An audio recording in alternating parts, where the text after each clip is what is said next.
any way we can help you. And Doug may mention this again, but please, if you have questions during, feel free to ask in the chat. We'll sort of be monitoring that. And of course, we have some set aside time to answer any questions as well. And I apologize, but I will have to drop 15 minutes early today. So if you have any questions for me, feel free to put them in the chat, or all of you should have my email address as well. So if anything comes up, you know how to get a hold of me. Yeah, and looking forward to seeing all the presentations. Thank you. Okay, great. Thanks, thanks, Anna and Joe. So now you can put voices and names and faces, or sorry, voices and faces to the names that you've been interacting with. So that always helps a little bit. I just wanted to say a few words about GEO. I know that some of you know what GEO is, and some of you probably are less familiar with it. So just, this is in the context, this cloud credit program is in the context of GEO working with the private sector to enable the use of technology for analyzing big Earth observation data.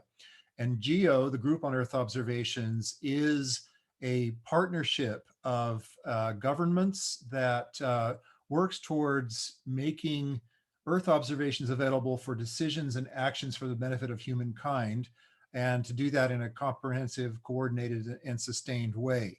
So GEO has been in existence since 2005. And again, it works in a non-binding best efforts way to open up access to Earth observation data, and also to provide solutions, applications of Earth observations for environmental issues. So we are partnering with Amazon Web Services to provide the cloud credits for you to use the analysis and hosting capabilities of Amazon Web Services, especially in terms of big Earth observation data, so that you don't have to download that anymore. You can work on the cloud.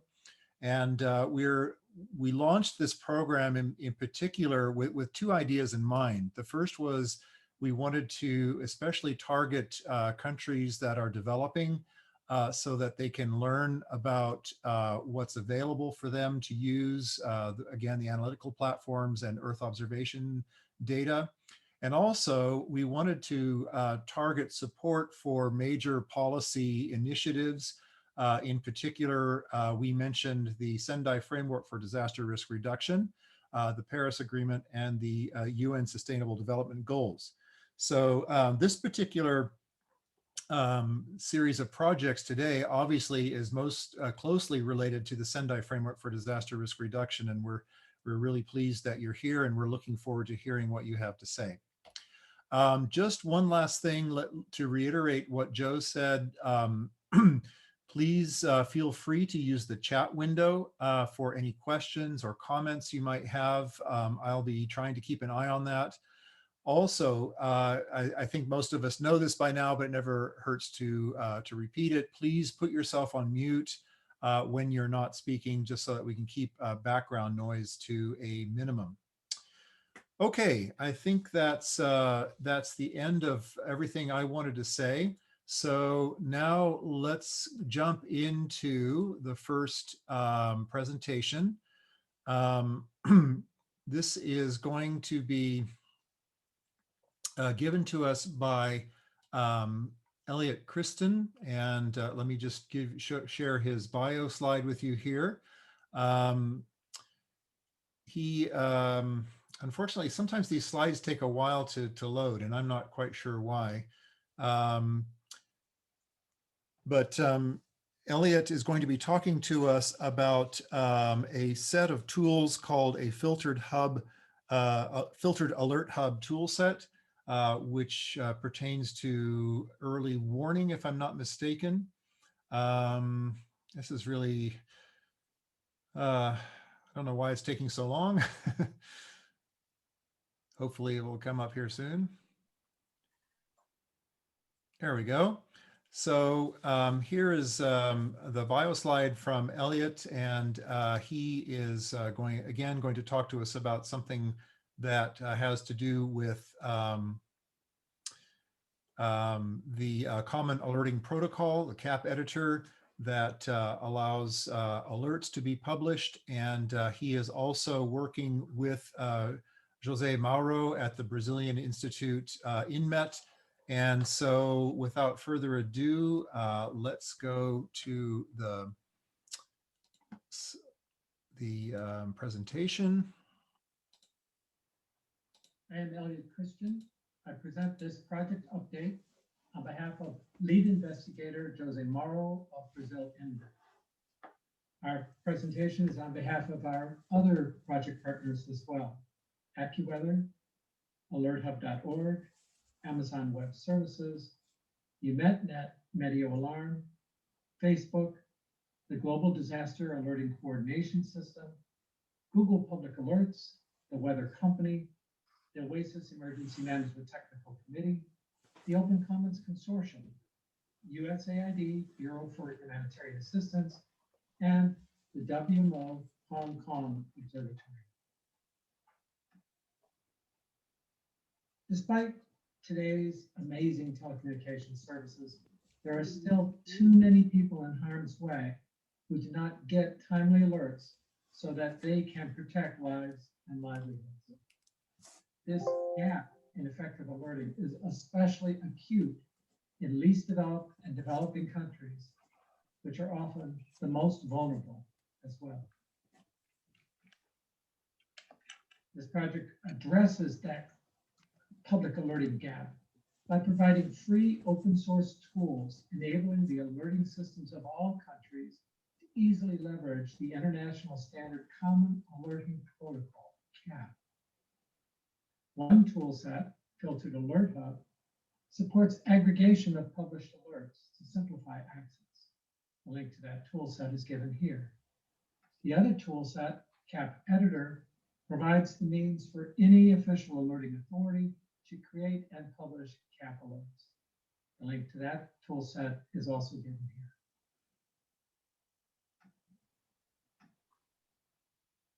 At project start in 2019, Filtered Alert Hub aggregated about 90 alert feed sources.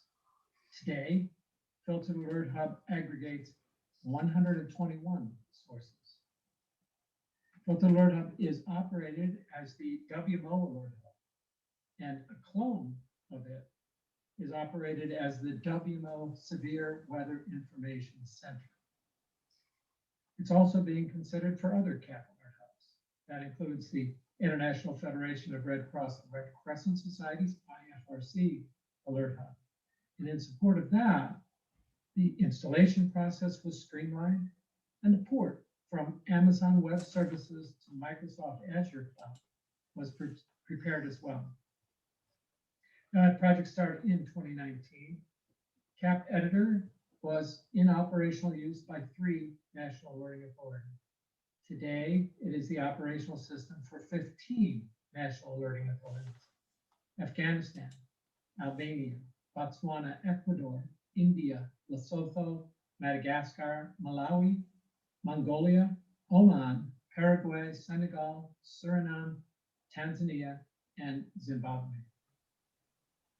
At project start in 2019, CAP Editor had been initialized across 135 countries and their 194 alerting authorities. Today, it's initialized across 200 countries and 354 alerting authorities. This covers nearly all of the national disaster management organizations, national meteorological or hydrological systems. Today, 70% of the world's people live in a country with at least one operational CAP alert feed at national level. This map links to the CAP implementation status report by country.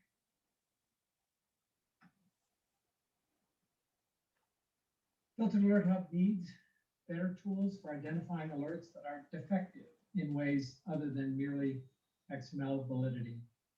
For example, CAP alerts often have defective polygons.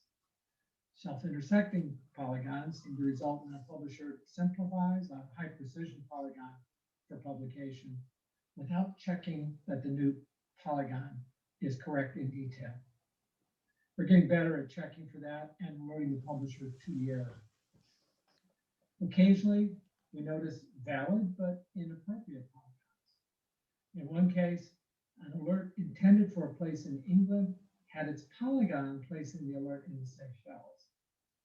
A tool to automatically identify such unreasonable polygons would be very useful.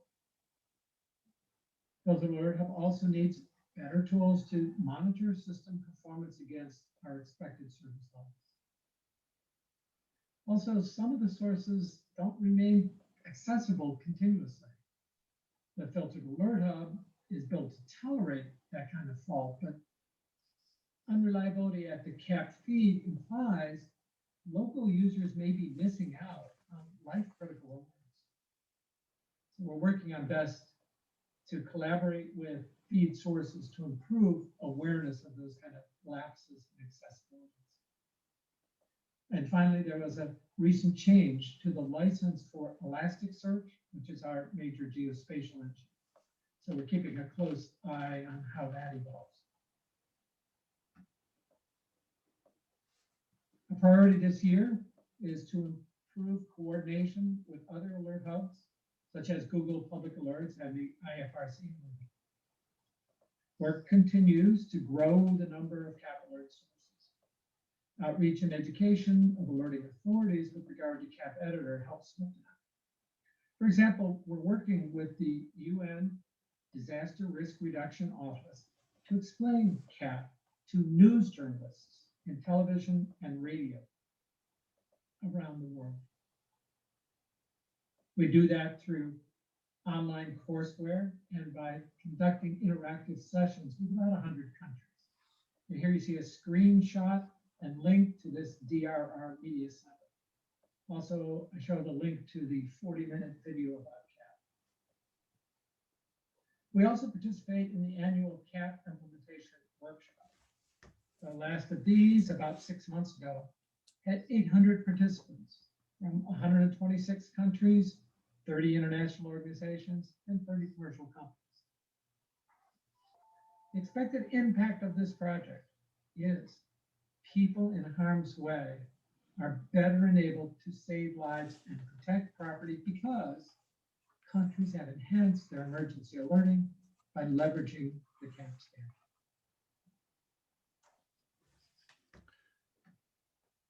Okay, great. Thanks very much, Elliot, for that great presentation. Now, I'd like to take just a few minutes to cover any comments, questions that those of you who are participating might have. If you want to use the chat window to express a question, or if you want to just speak up, go ahead. A question I had, Elliot, is how do you decide who you're going to work with? I mean, what is the decision process? You know, you work with the Red Cross, you work with WMO and so forth. How does that decision process work where you decide who you're going to be featuring? I don't know about featuring, but I have contacts with about 150 to 200 different organizations who've expressed interest, and we follow them up over the years. So I'm pretty much open to working with anybody who's interested in CAP. Some of these are at the level of individual cities. They're often non-government organizations, but I guess the vast majority of them are government agencies. Okay. Anna, question? Yeah, I had a question. I saw in your list of challenges, you don't particularly have anything related to the cloud, and it's good to know and to see, but I was wondering, is there any place there for additional support, or you feel like you have the resources and the expertise you need in hand now to push forward with your work? I'm glad you noticed that. We are deliberately going simple.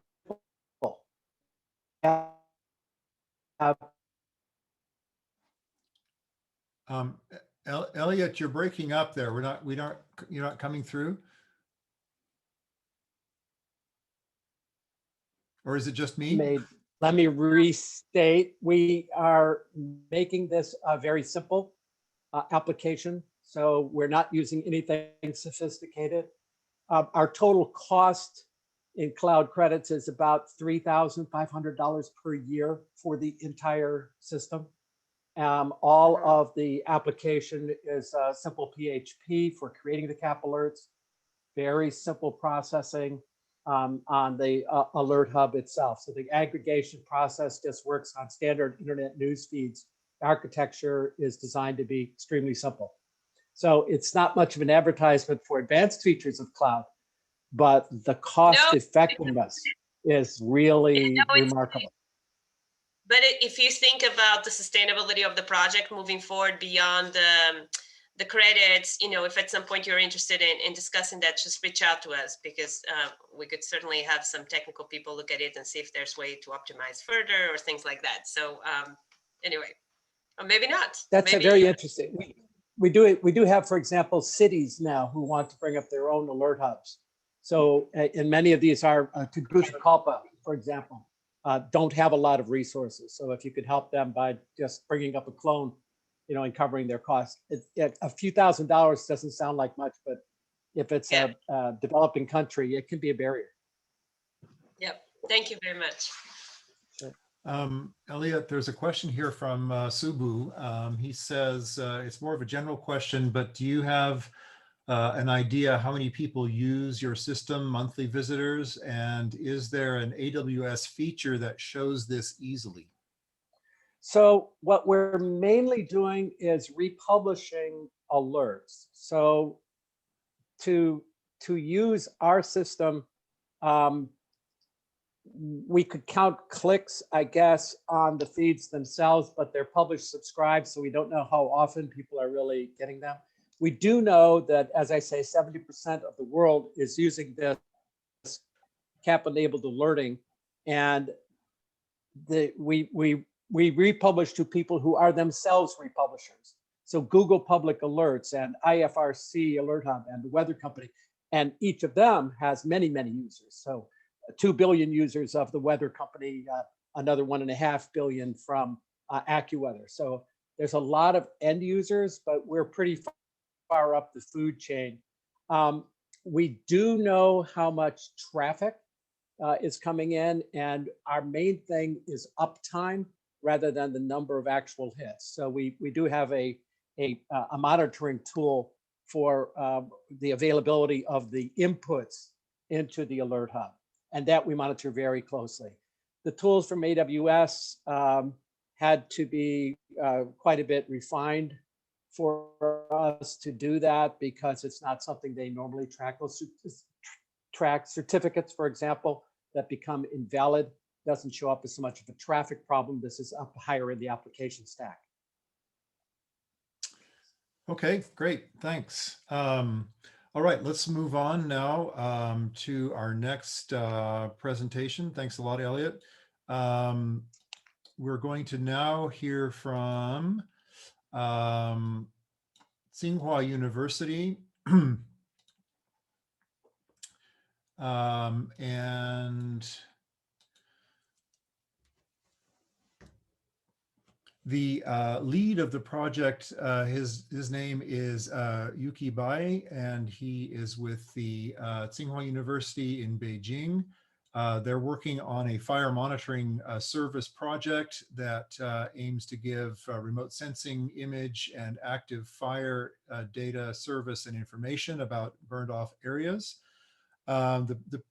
The presentation is actually going to be given by his PhD student, Shuhan Liu, who is also, of course, affiliated with Tsinghua University.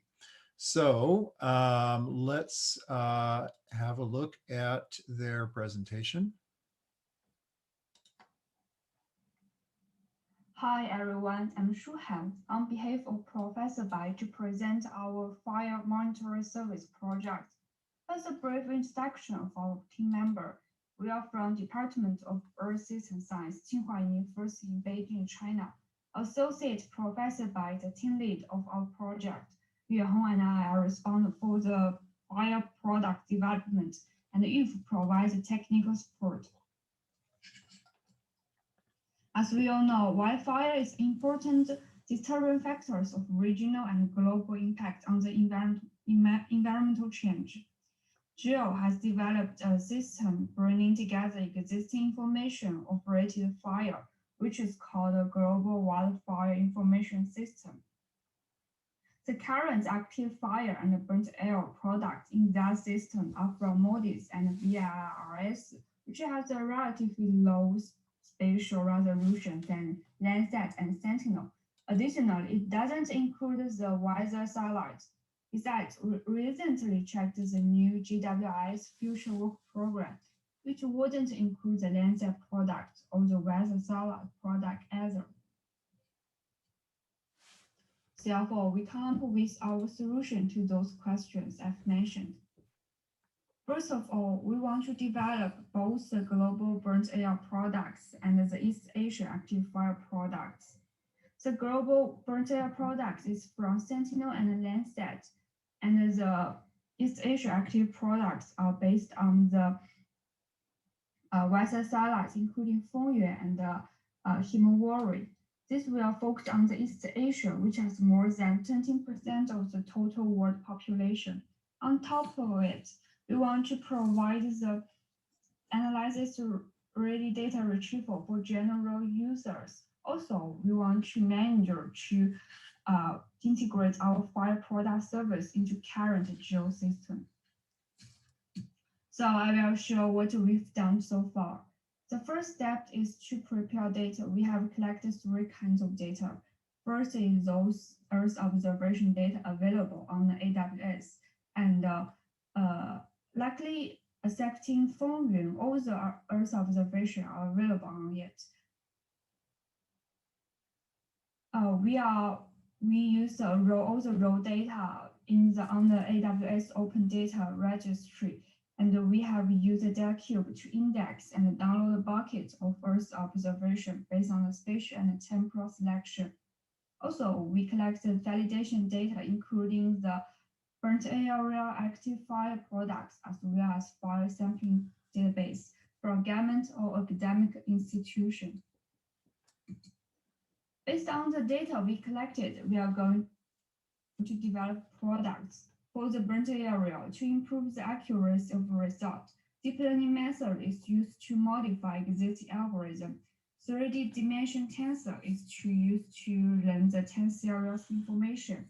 And FGG embedded with UNet is to extract spatial information features. Additionally, we combine the sensitivity index and other geographic data like digital elevation model as input to the algorithm. Landsat product for the California fire in 2015 fire season tested. The result has been compared to MTBS, which is the fire parameter sampling database developed by USGS. The overall accuracy could reach more than 80%. Also, our future model will combine FMask and other tensorial models to solve the noise in image. For the active fire, its algorithms developed from the self-adaptive threshold fire monitoring service. We picked the channels which are sensitive to the change of thermal emissive power from the fire. Additionally, we picked some significant fire events. For example, the multi-Liangshan fire events in China in 2020 to explore the performance of our algorithm. Finally, we cross-validate our product with NASA MODIS active products. The accuracy could be more than 80%. Thanks to the data management and the processing capabilities that AWS provides to us, besides developing products, we also conducted fire-related research to show how powerful AWS service to calculate human exposure to wildfire in China from 2001 to 2019 in a very efficient manner. Human exposure to fire, including pre-fire risk, ongoing fire event, and post-fire inference. Therefore, we propose 3 human wildfire exposure indicators, including fire risk, weather condition, active fire, and burnt area, for tracking exposure to the whole process of wildfire in each province. After assessment, we found the northern province in China So the largest growth in fire risk, and the Northeast reports the biggest rise of fire exposure and burnt area affected population. The result implies a strong need for better wildfire monitoring and control in China. This research has also been included in the Lancet Countdown China report for public and more policymakers. The challenge we are facing right now is most about the data source availabilities.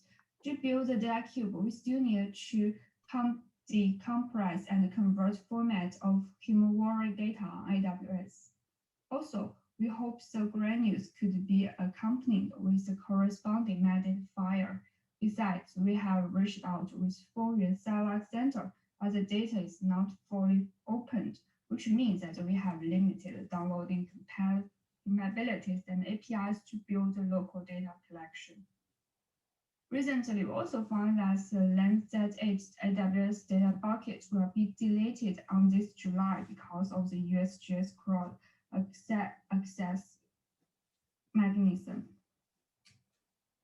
So what can we do next? By the end of the year, we will manage to negotiate with Foreign Satellite Data Center to see if they could provide some kind of data service for us. Additionally, we will implement the catalog and metadata describing fire and propose a data builder for human-warrior repository like the Tour of Brazil data cube. Therefore, we could develop the active fire raw data cube.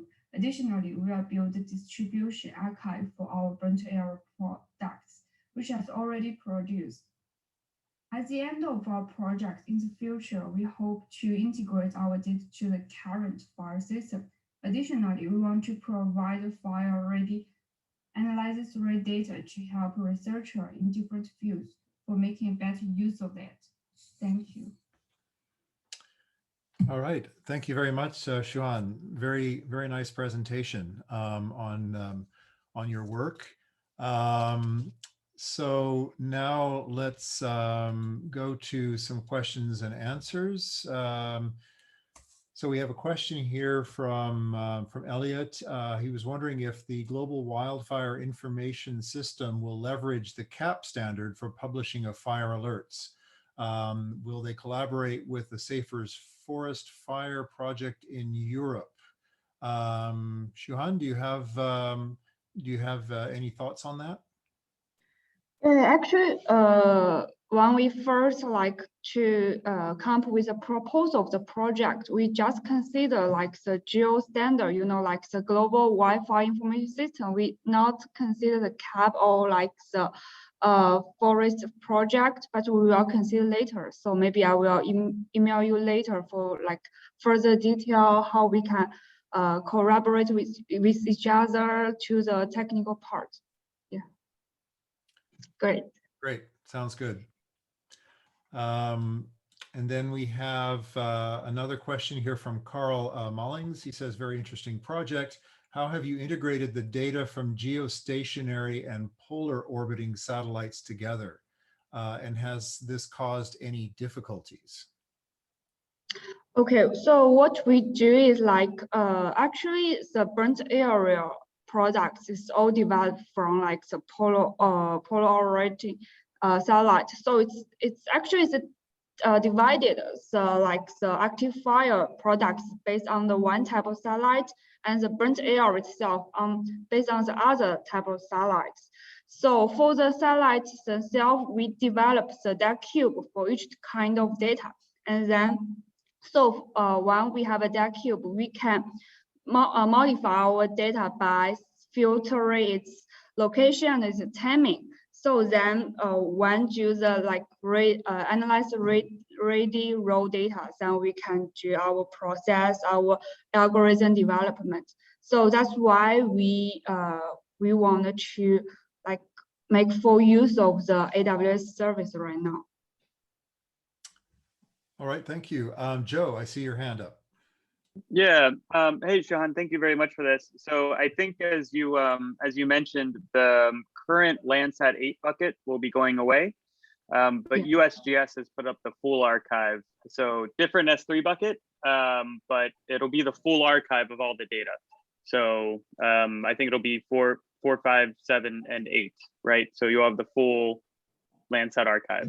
So the Landsat 8 bucket, yeah, so the Landsat 8 bucket that right now is managed by Planet Labs that you're currently using, that will be going away. But the reason why it's going away is because the US government agency that owns Landsat has moved all the Landsat data up. So it's a much better source of the data. So one is going away, but you get access to the full archive in an S3 bucket. So the Landsat data is still available in AWS. It's just going to be in a different bucket. Oh, okay. Thank you for that. We will. Yeah, I'll share a link here in the chat room with more info on that.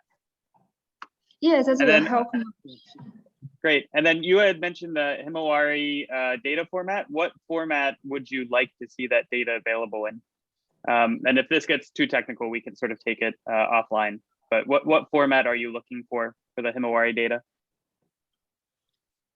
Actually, we want to wait for TIFF. It's right now like zip file online. Yeah. Okay, so you'd prefer like a GeoTIFF matching the Landsat data? Okay, great, thank you. Great. Okay. Thanks. Thanks a lot. Very nice presentation. And let's go ahead and move on to our next presentation.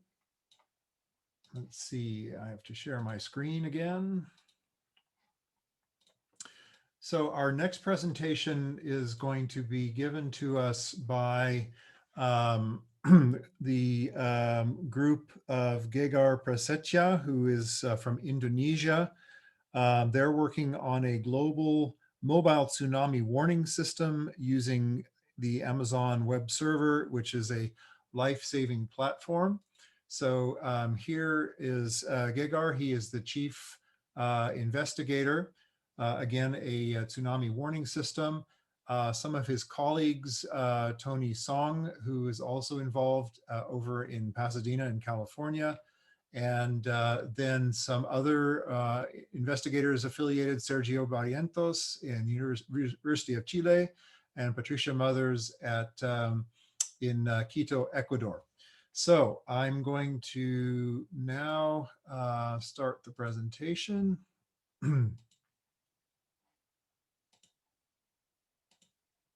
Hi, my name is Tony Song from NASA's Jet Propulsion Laboratory. This is a multi-country project. So today, Dr. Gegar Prasetya from Indonesia and I will make the presentation.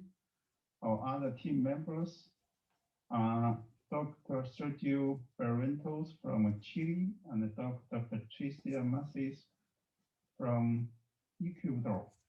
Our project title is the Global Mobile Tsunami Warning System using Amazon Web Services as a life-saving platform. This project trying to solve the tsunami warning problem. As we know, tsunamis have been among the most devastating disasters in recent decades. For example, the 2004 Indian Ocean tsunamis killed about 230,000 people, and the 2011 Japanese tsunami killed 19,000 people. As these two figures show, the people either didn't receive the tsunami early warning, or actually there's no warning in the 2004 Indian Ocean tsunami events, or underestimate the tsunami dangerous in the 2011 Japan tsunami. So the main challenges are the data processing and deliver real-time data to those people at risk during a tsunami emergency. Our project proposed the following solutions. we will use Amazon Web Services to collect and process global remote sensing data, for example, NASA satellite data and the global sensor web in the cloud. Then deliver this data and tsunami warning information to users through our mobile app. So far, we have making the following progress. First, we have developed a prototype automation system using Amazon Web Services, as shown by this diagram. Second, we have tested our mobile app in real time in several events, as shown by the lower panel figures. Thirdly, we have established a website to support users as listing here.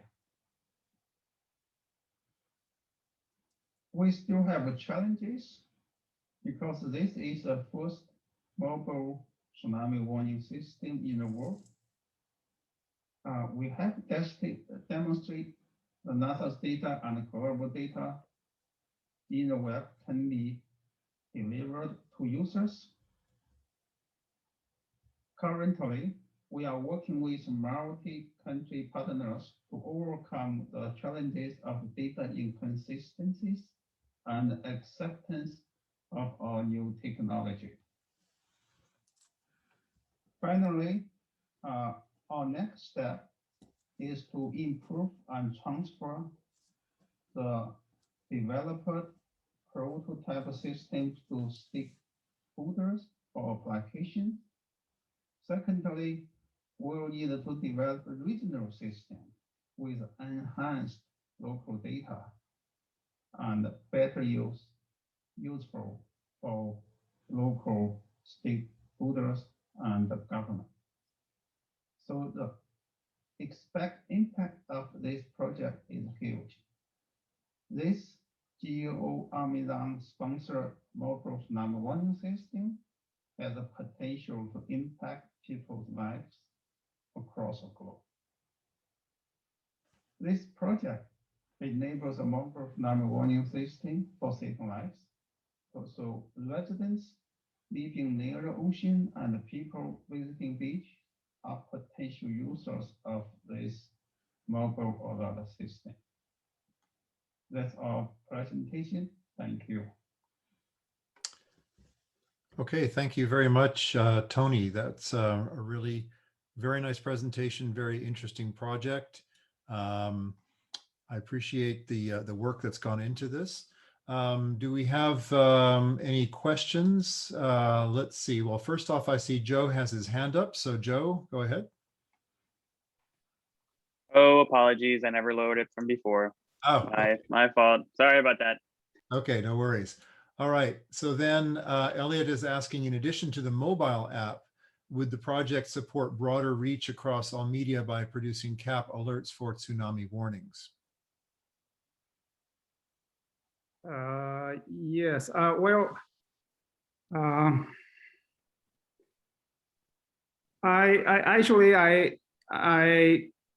I think the CAP can be very useful to deliver the alert, but it have to be in real time.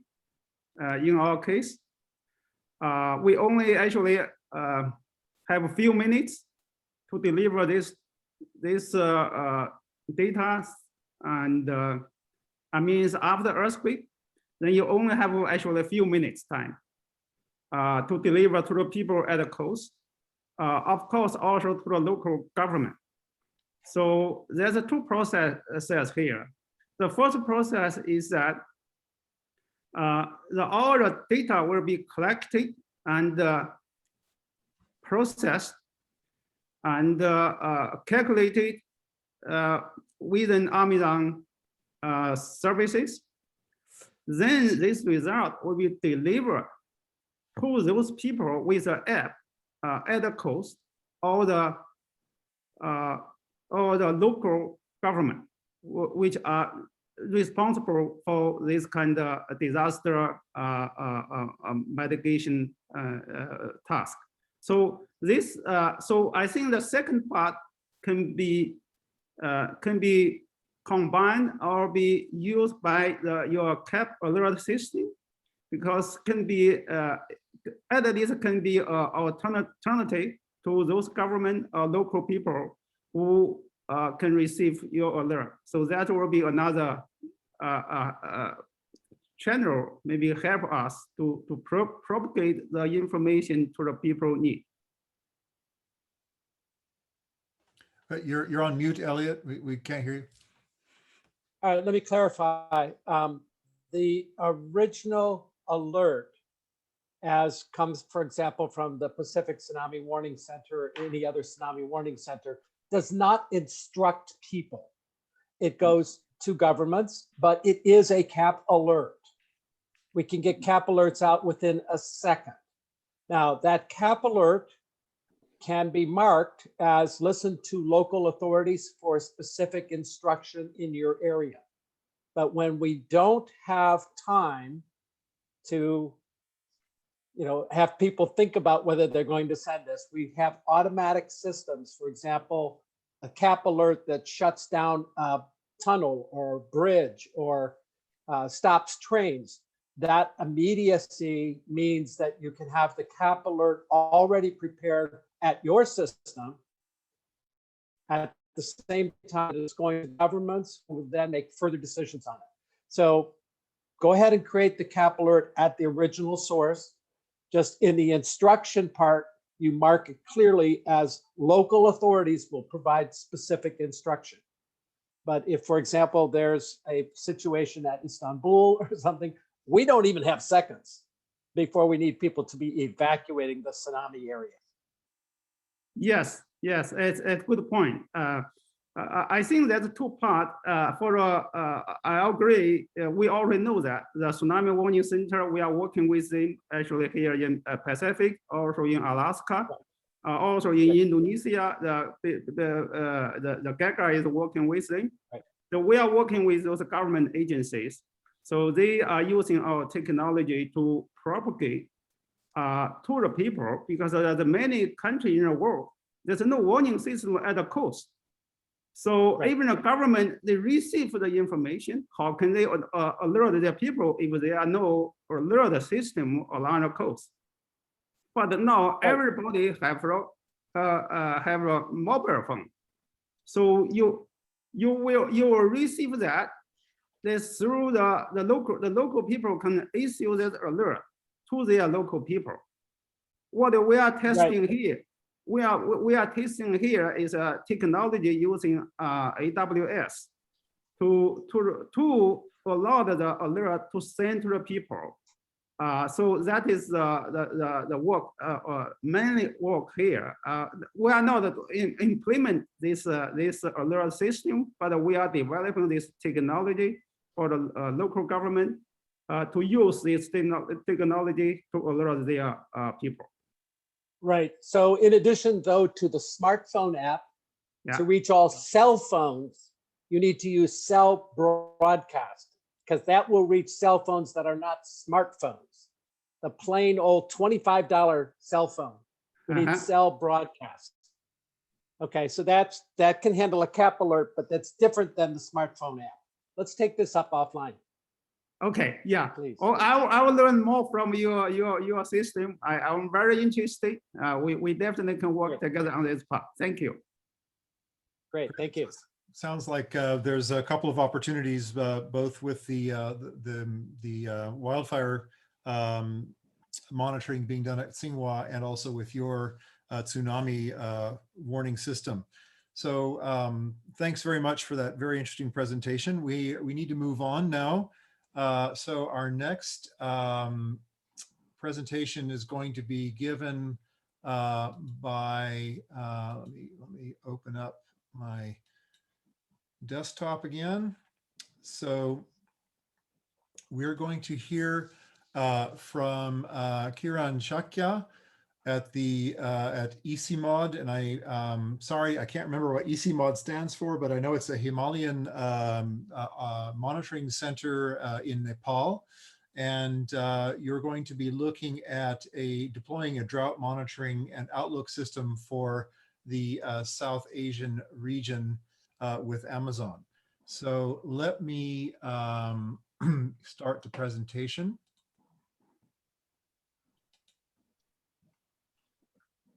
Hello, I'm Kiran Saki from ECMOD. I am here to present a short presentation on South Asia Drought Monitoring and Outlook System to support agriculture advisory process.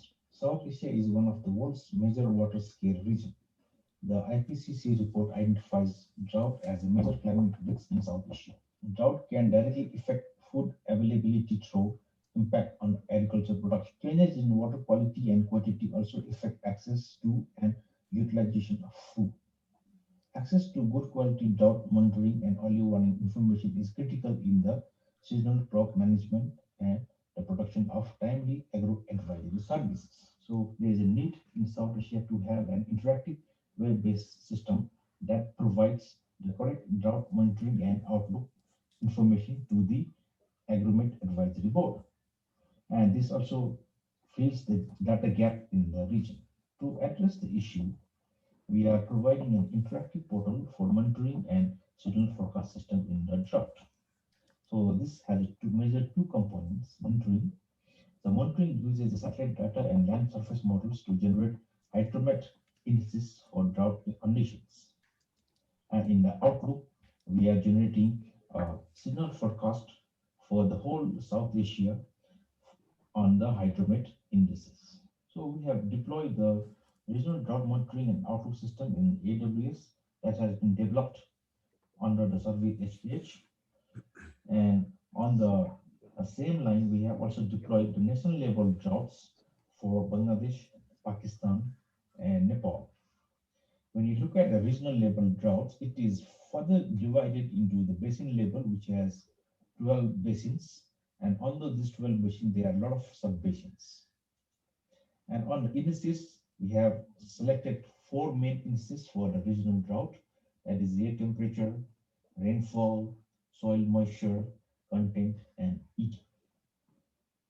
On the other hand, national level drought system is further divided into province and district admin boundaries. So we have developed an application for Bangladesh, Pakistan, and Nepal, and it has added more indices like SPI and NDVI on the system. So at the same time, we have 4 kind of chart displayed on the same page, which can be used for the comparison of the indices. The major challenges are the validation of our datasets with the in-situ datasets. So to do that, we have used a GeoFairy, one of the application developed by Survey SKH Applied Science team. So this is application based on the citizen science, which is used to gather the information from the field by the field surveyors. So this has also been installed at the AWS. The GeoFairy system have 2 components. One is a web-based component on which the administrator can manage the survey questions, also can manage the users and which users will be used for which kind of a survey. So once the installation is done on the web portal, then the surveyors will download the mobile app of the GeoFairy, on which they will include which survey they are interested in. Like for example, we see the survey is done for a small ground truth server. So this particular survey has been conducted in Chitwan district of Nepal. The output from the survey will be helpful for the Agriculture Advisory Board to see the crop pattern on the particular time. On the future steps, we can enhance the tool after getting the feedback from the partners and the users, since they are the key implementers of the system. At the same time, we also think about to add more indices to the system for a better prediction of the drought. Upon the request of the partners, we can also enhance the website in the local language such as Nepali and Bengali. So these are the common local language which is better understood by the local people in the region. Also, we can add a warning system, early warning system in the form of emails that can be sent to the relevant users. Okay, thanks very much, Kiran, for the update on your drought monitoring system. So, do we have any questions?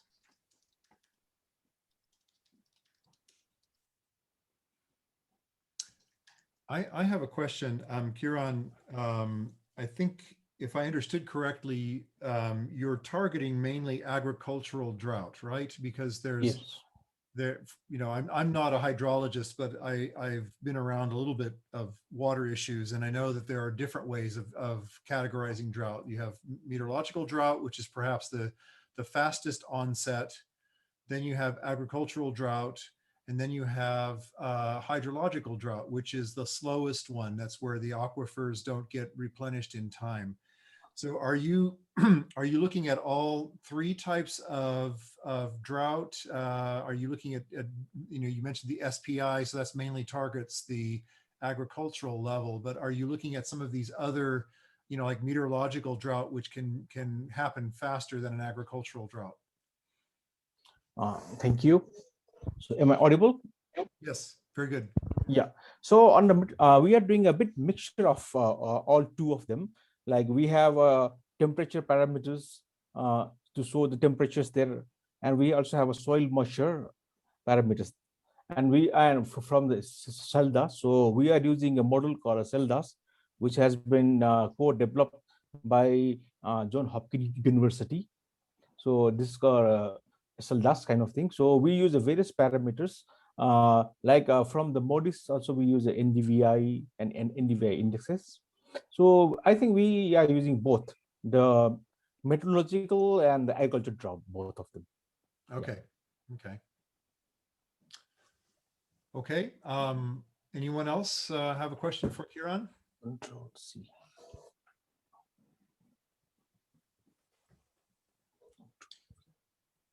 Actually, I forgot to put a link, but I have put the link on the chat, I think, if somebody want to browse the page. Okay, very good. Thanks. One more thing that I noted, you mentioned that one of the obstacles for you is the lack of in situ data for validation. Where do you get your in situ data now? I mean, Nepal, Pakistan, Bangladesh, they all belong to the World Meteorological Organization. So are you able to get information from the NMHSs of those countries, or is that still a difficulty? It is a difficulty, but our working modality is that we have partners on this region. Like for Nepal, we have a Ministry of Agriculture Development, and for Bangladesh, we have a BARC, like a Bangladesh Agriculture Research Council. Similarly, we have for Pakistan, we have Pakistan Agriculture Research Council, and so on. So these are the members who help us to do a validation from the data sources. Okay. So we are partnering with them, and we also coordinate and develop the application according to their requirements. So they are our direct partners, and from there, they will have more partners at their end. Have you thought of a citizen science campaign? Maybe I mean, I know it's a little, maybe a bit beyond your scope, but especially for precipitation, I think citizen science it would be a good way to go to increase your in situ coverage. Have you thought about that, or? Yeah, just now, I think just 2 months back, we had one web-based application called a GeoFair, which has put a we have put a mobile application. So there we have a certain question patterns, and if someone downloads that application, like we have done a trial within the Chitwan district of Nepal with a few of the government staffs and some college students to test the applications so that they can provide the crop pattern. So what was the crop there? What was the previous crop? What was a drought condition beforehand, kind of things. So, but this is very much new to us. So we are trying to promote this kind of mobile application to get the feedback from the end users to us. But this is our early step. I think we have just tested one place, and it has been done, I think, last 1.5 to 2 months back. So we are looking forward to do more on this thing. Okay. Maybe maybe what I can do is I can put you in touch with one of the coordinator for GEO-GLAM. His name is Ian Jarvis. He's at the Secretariat for GEO, and he might be able to give you some pointers on on citizen science in that respect. Sure, I would love. Okay. All right, great. Well then, if there are no more questions, let's go ahead and go to our final presentation for this morning. Let's see, I need to now backtrack here.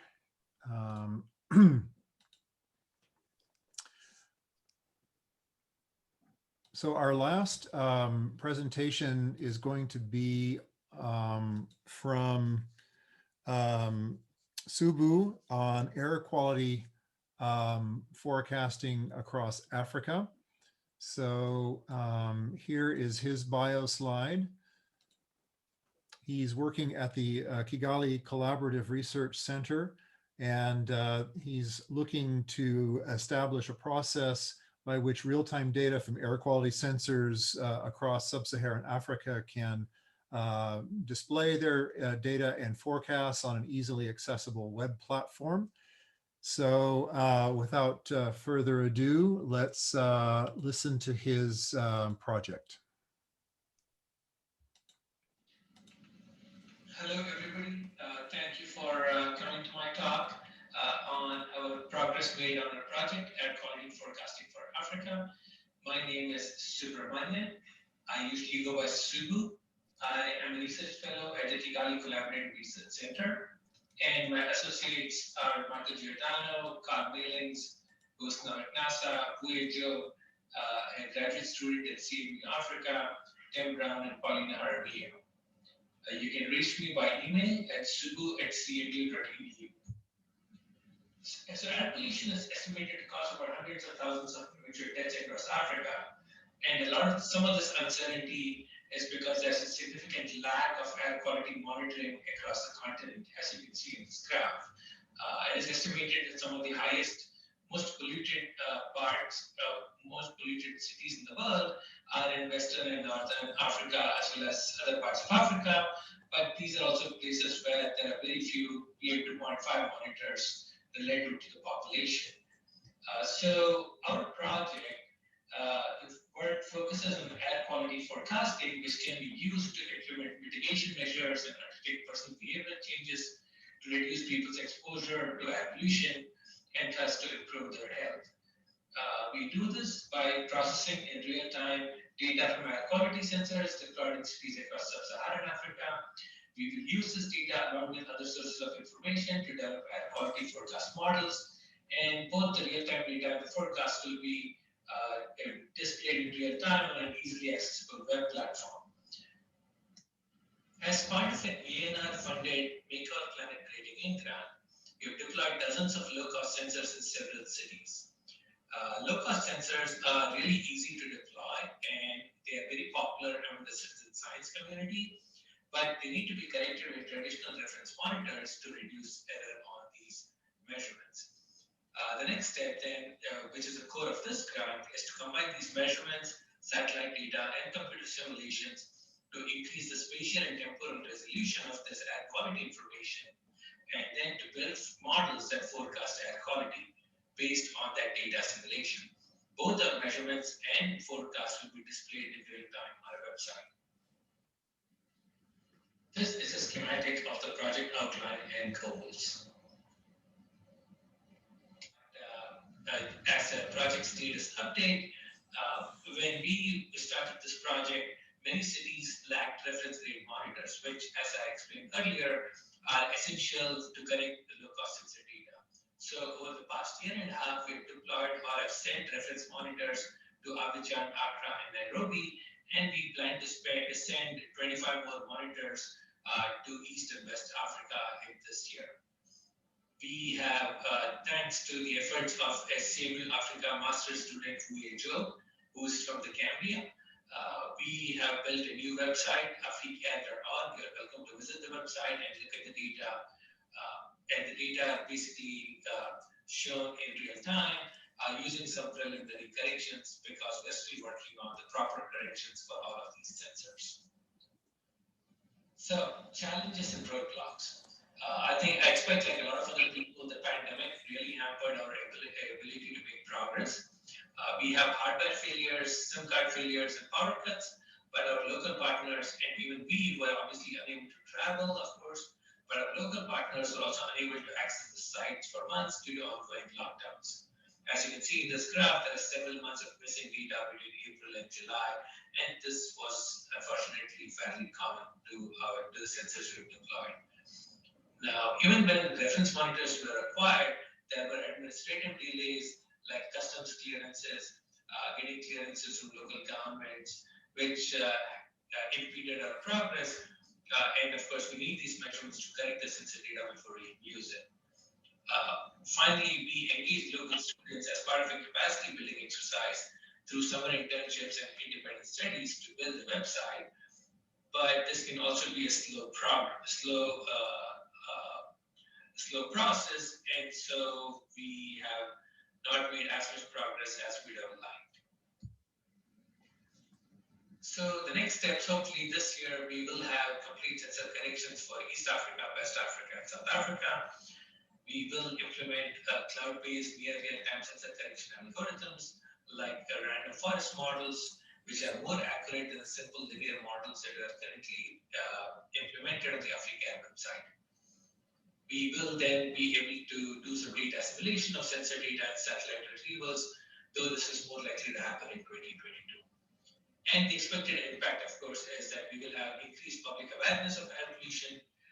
I have not publicized the website a lot because the data that is shown do not have the best possible corrections, and so there can be significant uncertainties. But once we develop those, we should be able to publicize the data website as much as we can and then increase public awareness of air pollution. Individuals can be empowered to modify their personal behavior to reduce their personal exposure. Finally, we want to work with local city governments to implement air pollution mitigation measures based on our forecast. For example, restrictions in traffic and burning, so that we can reduce air pollution when high pollution is forecast. Thank you for your attention, and I welcome any questions. Great, thank you very much, Subbu, for that interesting presentation. Do we have, I see Joe has his hand raised. Joe? Yep, thank you, for real this time. So Subbu, awesome to see all this. I was just wondering, so I guess more of a call out for something that might be helpful down the line is there is a whole suite of IoT services that AWS offers, and it can help you handle things like, I mean, obviously, if you don't have power to the devices, I don't know that there's a whole lot that can happen, but it can handle things like shadow states. And so if you have power to the devices and they're still collecting data, but you don't have connectivity, then basically it can continue to collect the data. And then when it does have connectivity, it'll report that data back. And there's a whole suite of services built around this data coming in, that if like you don't see data coming in for a certain amount of time when you should, it'll automatically alert you and sort of give you, there's like other algorithms that can run to sort of give you ideas of when the devices might be seeing failures and things like that. So I think most of the groups we see are using the cloud services around sort of data analytics, visualization, things like that. But there's sort of another whole suite of cloud offerings around IoT as well. So just calling that out in case it's ever of interest for you to look at. Yeah, definitely. I think that sounds great. Yeah, thanks. Elliot has an interesting question. Elliot, do you want to just go ahead and take the floor Sure. Subbu. Suba. Yeah, Subbu. So you may be familiar with the Air Now project of US EPA. Yep. Yeah, okay, good. So they're doing cap alerts. Love to see Africa also do cap alerts. It's a pretty straightforward process to create those. so if you're interested in that, let's talk about how to do that. But I Yeah, also have definitely. a more general question. So what we get when we put an air quality reading out is we get a point. This is where the air quality sensor is. And from an alerting perspective, that's not so helpful. So California wildfires, for example, we have, it looks like measles, right? Little tiny spots, which implies that only if you drive directly under the air quality sensor is the air bad. Well, excuse me, no, it's a wildfire. The whole damn city has bad air. Yeah. So how do we move from, yes, it's one, but we'd like to show fields rather than points. Yeah. So I think so that's definitely one of the challenges is that you have these sensors at fixed locations usually, and the way that we are trying to overcome that gap is actually the use of satellite data. So for example, there is Modis and Terra, which do provide spatial coverage, but they currently only do like 1 or 2 overpasses a day. Yeah. Okay. Sure. So it's not great. And especially if they have to do measurements during the day when there is sunlight, so they can actually look at reflectance. But that at least gives us an idea of the spatial variability in air pollution. Right. And so Carl Mealings, who doing his postdoc working with me and now is at NASA, he and I wrote this paper where we combined satellite data and these low-cost sensor data, and basically we found that in places like a lot of African cities where there are very few air quality monitors, you can actually combine this satellite data to get a sense of spatial spread. Of course, this is not going to be in real time because if there is a fire happening, conditions are changing by the hour, then you don't have that information in the satellite data. But at least in the sense that where there are seasonal fires and it's slowly spreading over days, then you get a pattern for how it's developing. And sort of one of our goals is actually to combine this sensor data and the satellite data to actually get some sense of spatial spread as well, and eventually to use some sort of predictive models to predict where the air pollution is going to be. And so that's the part of the forecasting that we want to work on.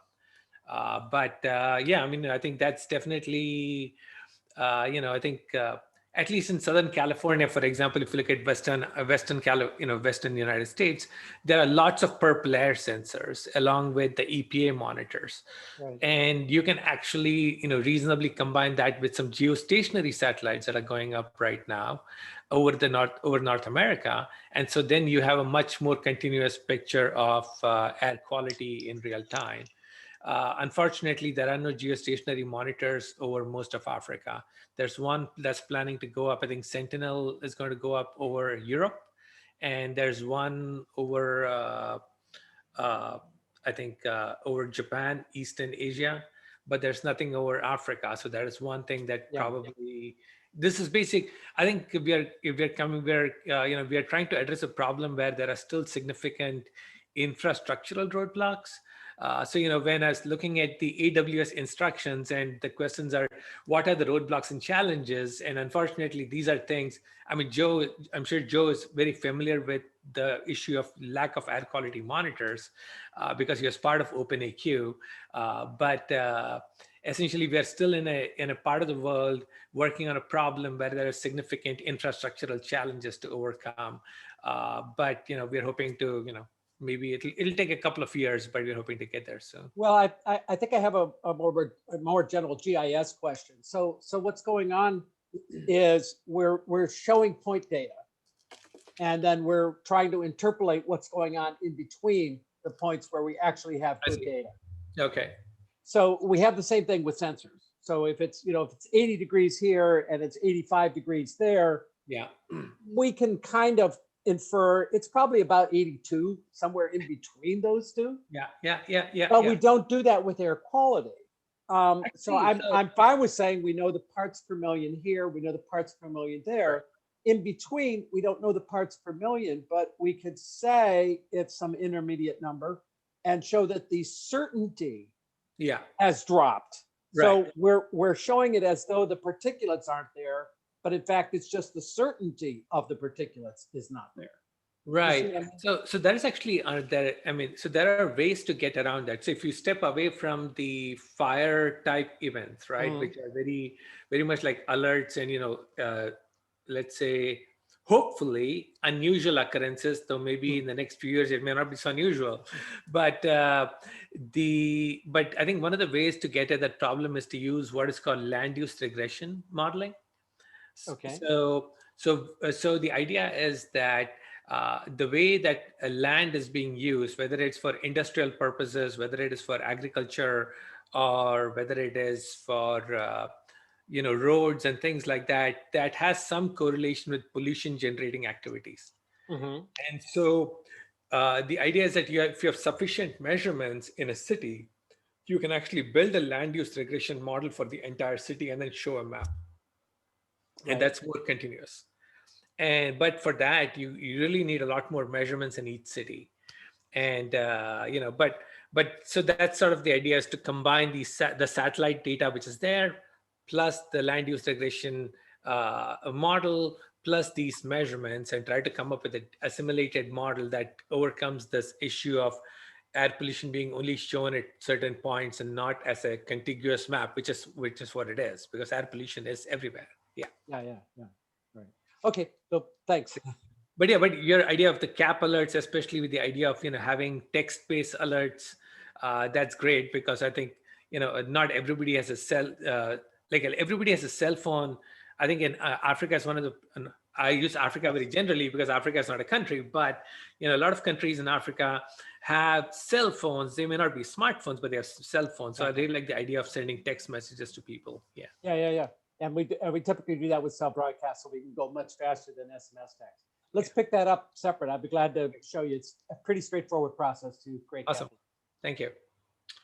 Great. Thanks very much, everyone. Our time is slipping away rather rapidly here. So what I'd like to do now is go to Anna. And Anna, you've seen the 5 presentations. I'd just like to hear your general impressions. Maybe you've picked up on some of the difficulties that people have alluded to. So I'd just like to get maybe some thoughts from you. Yeah, great. Thank you. Well, first, thank you very much, everybody, for the presentations. It's really exciting to see the kind of progress and use of the resources that you guys are doing. It seems like, at least compared with maybe the presentations we saw yesterday, I'm gathering that there's less challenges related to using the cloud. Is that a fair statement? Or that doesn't mean in any way that there's no place for improvement, but I'm encouraged with the fact that people are actually using the resources and moving forward. So one of the things that would be interesting from our perspective, and Doug, you speak for GEO as well, please, is to understand whether this opportunity we created to have a forum and continue these conversations offline would be, or away from this webinar, are something that the community is really interested in pursuing or not. We definitely don't want to bring more layers of complexity and work and meetings and things like that, but I wonder if having a forum where people can share what they've learned, the issues they're having, have the opportunity to contact with us more regularly on the technical side, that would be something I'm really interested in understanding. Yeah. And Joe, I don't know if Joe has something to add to this. I think there's a few things we can take back from the conversation on data formats and access to data, and further enabling things on AWS in terms of the data, which are specific places that we can actually help, or at least we can try to help. I think Joe had to take off, but Elliot, looks like you wanted to respond. Yes, I do. Anna, I think this is an excellent idea to get a forum for us to do some cross exchange. I've been involved with GEO since before it was created, and one of the things that has been a problem throughout is there's not enough cross fertilization, and this is common to research and academia worldwide in all fields. But yeah, with GEO, it really ought to be a closer collaboration. Your cloud credits is a good place where we meet with already some commonality, and we're all at least on the same platform. So yes, please continue to do these kind of fora. I think it's an excellent idea. Okay, great. Thank you very much. I appreciate the feedback. Anybody else like to comment?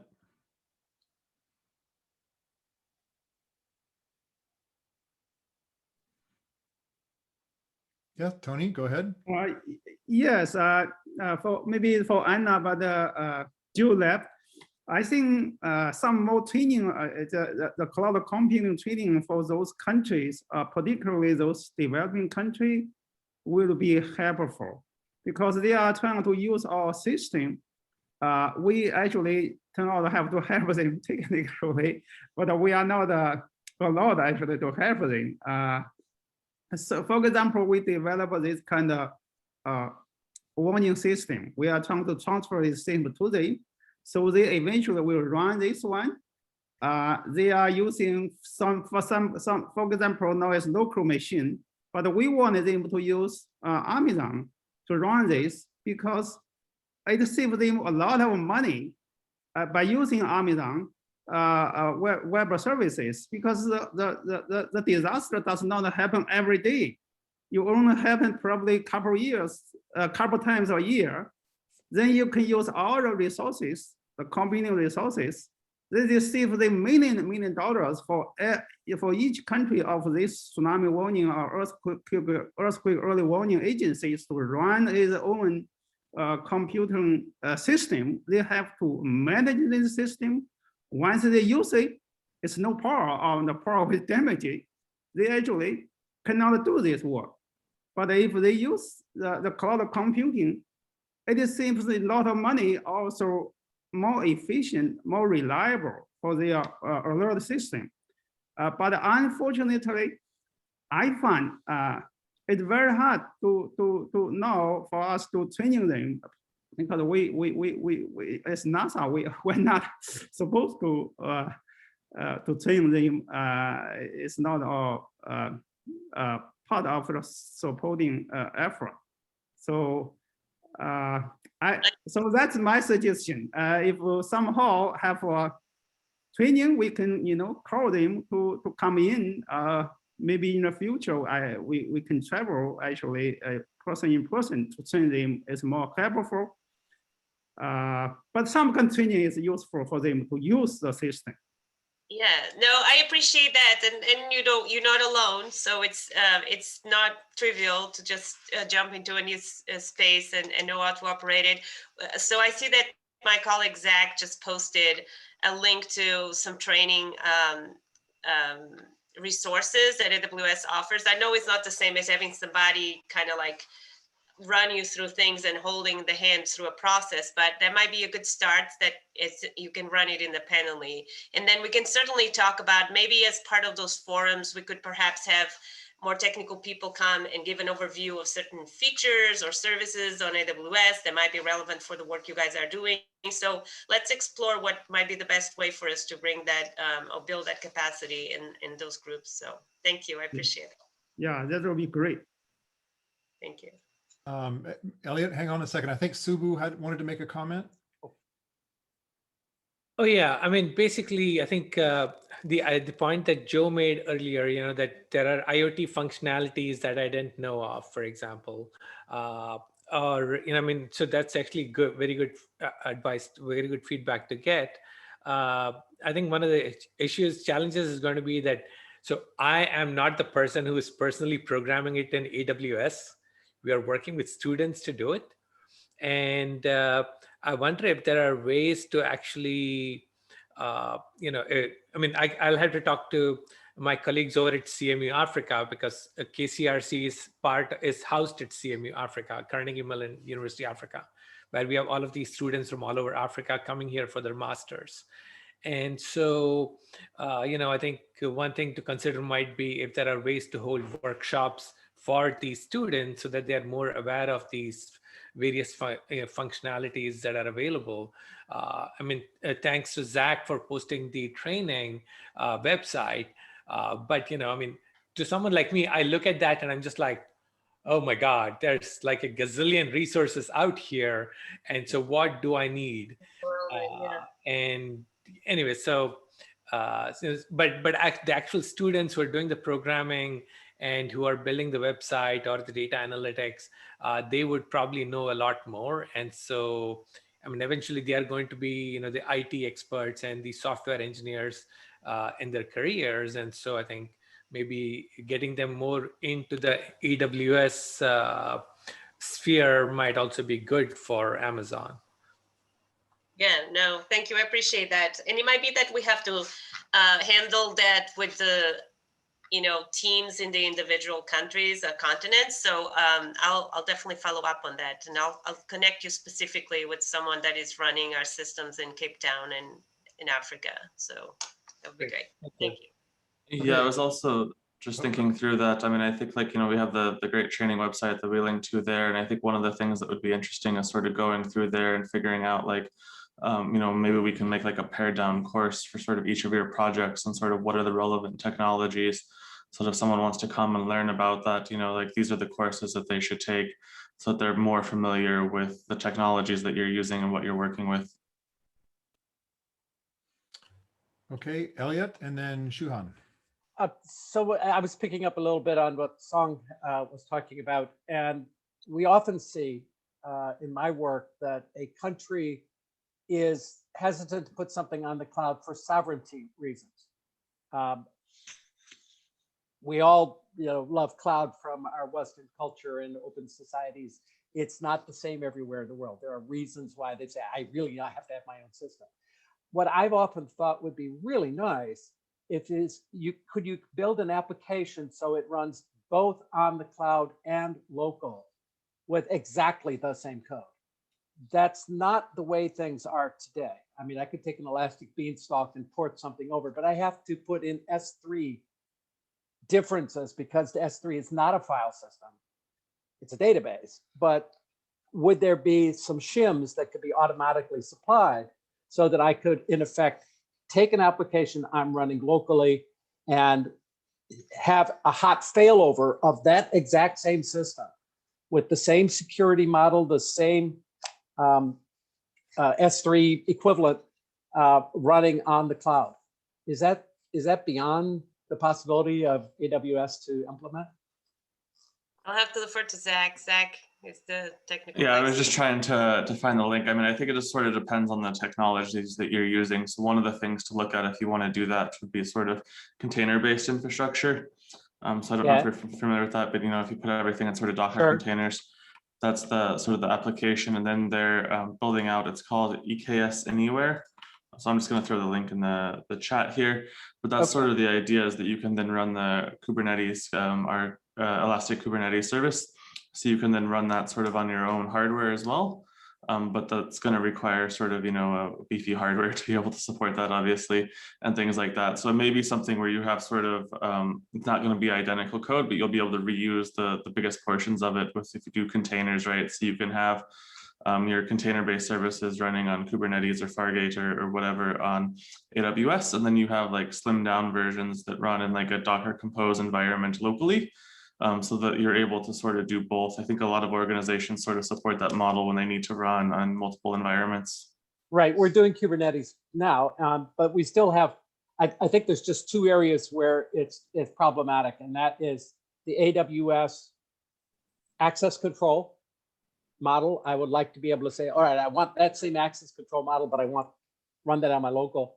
And also the shared storage. There's so much about S3 that is really, really nice, but I don't have the equivalent over on my local system. At any rate, maybe I'll pursue what links you've given there. And yeah, have you on the S3 front, have you looked at it's the Mini.io, I believe, or Min.io? It's sort of a S3 interface that you can run locally. I'll put the link for that in the chat too when I find it in a second. So that's without licensing? Correct. Oh, okay, cool. Thanks. All right, we're almost out of time. I'd like to give the last word to Shuhan Liu. Go ahead. Just a quick question, can we participate in building the Himawari catalog? Because some of my students in our team are working with the media building. So like we can help with the metadata, with the Himawari, and that will also help our project.